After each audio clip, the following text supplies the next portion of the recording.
আসসালামু আলাইকুম প্রিয় ফুটবল ফ্যান্স। ব্রাজিল টিম সম্পর্কে আলোচনা করব, কোপা আমেরিকা আপডেট কিংবা ব্রাজিলের বর্তমান অবস্থা সকল কিছু নিয়ে আলোচনাটা চলবে।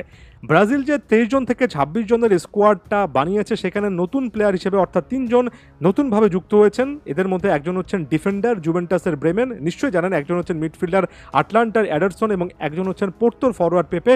অর্থাৎ প্রতিটা ডিপার্টমেন্ট থেকে, ডিফেন্স থেকে একজন, মিডফিল্ড থেকে একজন এবং ফাইনাল থার্ডে একজনকে যুক্ত করা হয়েছে। এভাবে স্কোয়াডটা পূর্ণ করেছেন ডরিভাল জুনিয়র। তবে সবচেয়ে খারাপ সংবাদটা এটাই ছিল যে এডারসন ইনজুরির কারণে ছিটকে পড়েছেন এবং তার জায়গায় সাও পাওলোর গোলকিপার রাফায়েলকে রাখা হয়েছে। নেইমার এর আগে ইনজুরির কারণে ছিটকে পড়েছেন। এডারসনের ছিটকে পড়াটা এটা প্রমাণ করে যে ব্রাজিল লম্বা একটা সময় ধরে বড় রকমের টুর্নামেন্টে কিন্তু ইনজুরি সংক্রান্ত ইস্যুতে ভুগছে এবং গুরুত্বপূর্ণ প্লেয়াররা টুর্নামেন্ট শুরু হওয়ার আগে ইনজুরিতে পড়ার প্রবণতা সাম্প্রতিক সময়ে এত বেশি বেড়ে যাচ্ছে যে এটা আলাদা করে ব্রাজিলের জন্য ভবিষ্যতে অবশ্যই অ্যাড্রেস করতে হবে, এমন একটা ব্যাপার হয়ে দাঁড়াচ্ছে।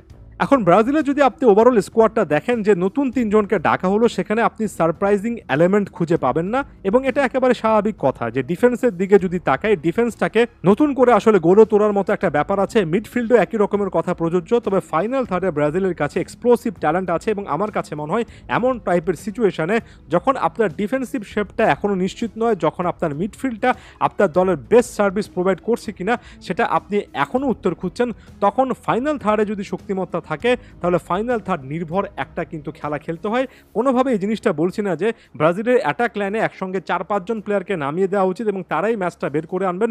তবে আমার কাছে মনে হয় যদি আপনি একটা দলের শক্তির জায়গা নিয়ে কাজ করতে চান এবং নিজের বাকি দল জায়গাগুলো একটু দুর্বল, এই জিনিসটা মেনে নিয়ে কাজ করেন, তাহলে ব্রাজিলের উচিত তাদের ফাইনাল থার্ডের এই অ্যাবিলিটিটা কাজে লাগানো।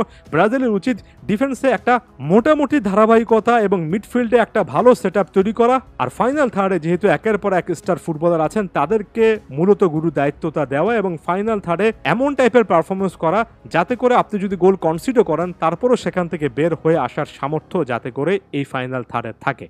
অবশ্যই এই জিনিসটা স্বীকার করে নিব এবং আরও একবার বলবো যে একটা ট্রফি জয় করতে হলে অবশ্যই আপনার ডিফেন্সটাকে সবচেয়ে ভালো খেলতে হবে। এটা একেবারে স্বাভাবিক কথা এবং হয়তোবা ব্রাজিলের ক্ষেত্রে প্রযোজ্য। তবে ব্রাজিলের শক্তির জায়গাটা নিয়ে আমি মূলত আলোচনা করতে চাচ্ছি এবং যেই স্কোয়াডে Vinicius Junior, Rodrygo, Raphinha, Endrick, Savio, Martinelli এরা আছেন, তাদেরকে সত্যিকার অর্থে যদি এবার গোলের পর গোল করতে না দেখি এবং প্রতিপক্ষকে নিজেদের অ্যাটাকের মাধ্যমে বিশাল পরিমাণ চাপের মধ্যে না রাখতে দেখি, তাহলে অনেক বেশি করে অবাক হবে এবং ব্রাজিলিয়ান ফ্যানেরা তো অনেক বেশি করে হতাশ হবেন, যৌক্তিকভাবেই হবেন।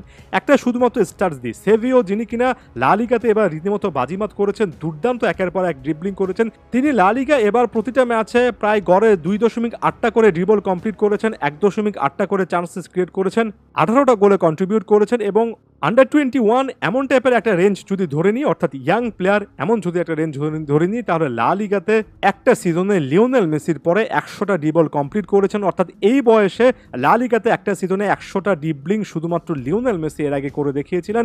অর্থাৎ সেভিও এই জায়গা থেকে ড্রিবলিং করার ক্ষেত্রে একের পর এক ডিফেন্ডারদেরকে 1-on-1 সিচুয়েশন কিংবা অন্যান্য যে কোনো সিচুয়েশনে কারিয়ে নেওয়ার ক্ষেত্রে সত্যিকার অর্থে মুনশিয়ানা দেখিয়েছেন। আর এই প্লেয়ারটাই হয়তোবা ব্রাজিলের স্টার্টিং লাইনআপে থাকবেন না, তাহলে এই জিনিসটাই একবার ভেবে দেখুন ব্রাজিলের কাছে ফাইনাল থার্ডে কতগুলো এক্সপ্লোসিভ অস্ত্র আসলে আছে। তবে অস্ত্র শুধুমাত্র থাকলেই চলবে না। ভিনিসিয়াস জুনিয়র, রদ্রিগো এদেরকে এবার জাতীয় দলের জার্সিতে অনেক ভালোভাবে জ্বলে উঠতে হবে। রাফিনাকে তার বড় বড়ের মতো বিধ্বংসী একটা ফর্মে ফিরে আসতে হবে।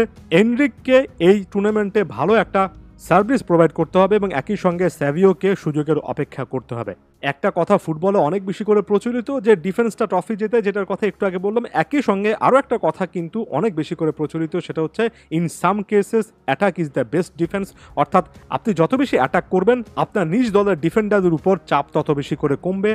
তাই এবারও ব্রাজিলের জন্য চিরচেনা আক্রমণাত্মক ফুটবলে ফেরাটাই সবচেয়ে বড় স্ট্রং পয়েন্ট হতে পারে। এই টুর্নামেন্টে ব্রাজিলের আরেকটু অ্যাটাকিং ফুটবল খেলাটা অনেক বেশি করে দরকার বলে অন্তত আমি মনে করছি।